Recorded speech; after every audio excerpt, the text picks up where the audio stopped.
Hey everyone, it's Helen Castillo again with Mood Fabrics, and today we're going to talk about covered button kits.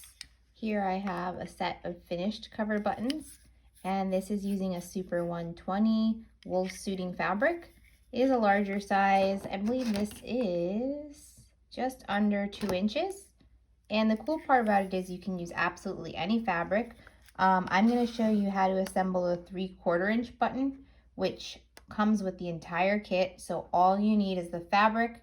The best part about these kits is that you can make buttons that are covered with fabric to match your garment. So you can use absolutely anything. You can use stretch, you can use lace, you can use multiple layers of fabrics. With the covered button kits, as you can see, they're by Dritz, and this comes with 5 sets and 2 tools. So if you look on the back side here, this is item number 103283. And you get the pusher, the back, the button shell. You'll obviously need the fabric, and it comes with a mold. Before you rip it open, you want to be conscientious of your pattern on the back, because that's obviously what you're going to need to cut the right amount of fabric to push your button through. So before you get started, just, be sure that this is the right size that you want to use.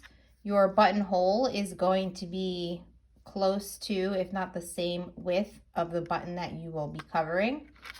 And you've got all the instructions on the back side here too. So I'll walk you through those as we create our covered button. So here I have this amazing jacquard print that's an exclusive to Mood Fabrics. It's got almost like this French vibe to it where it's not too overwhelming, but it's still very, very fashion forward. So we've got a shawl collar on this, which means we'll probably only have 1 or 2 buttons to put as a closure.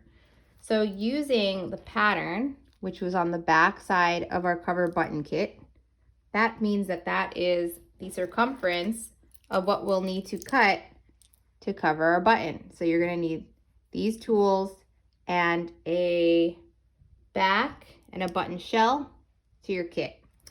So what you can do with this particular kit is you can use a contrast fabric. You can use a larger size button.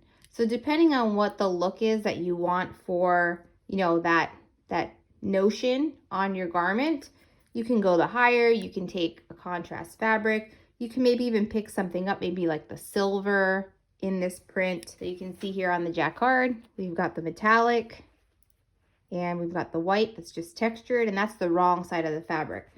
But I think for the sake of just keeping it consistent and kind of camouflaging the buttons into the garment, I'm just going to take my pattern piece and I'm just going to crop around this face portion here.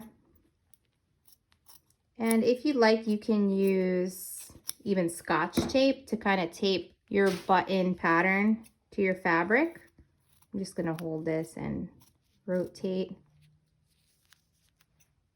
Doesn't have to be super duper perfect, but you want the sizing to be as close as possible, because if you have a little excess, sometimes those raw edges can come undone from the button back. And this particular set comes with 5 sets of buttons.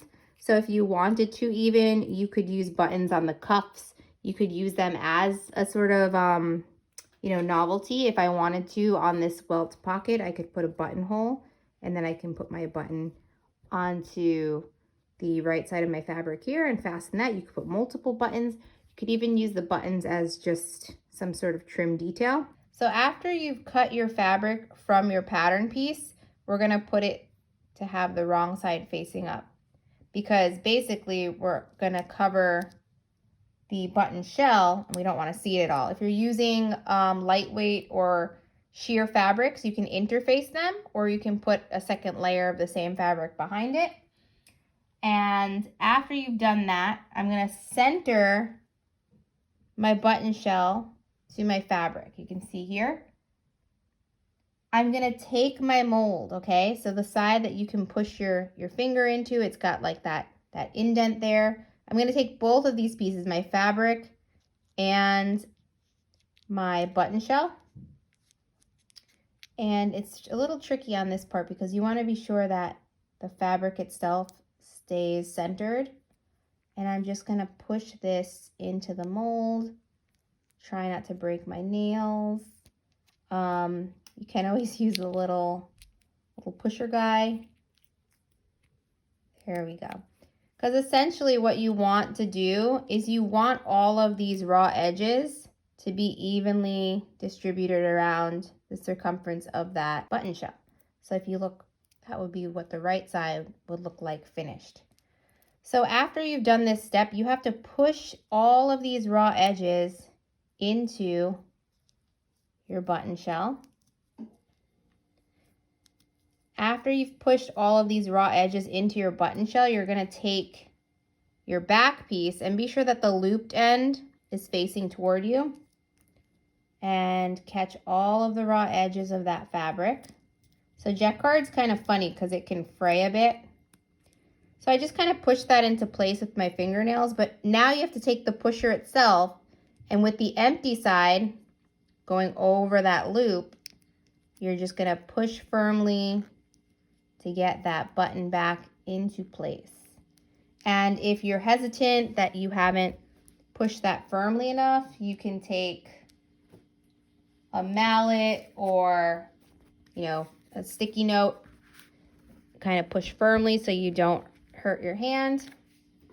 And you'll feel the pop. You're going to feel the backing of the button pop to secure that fabric in place.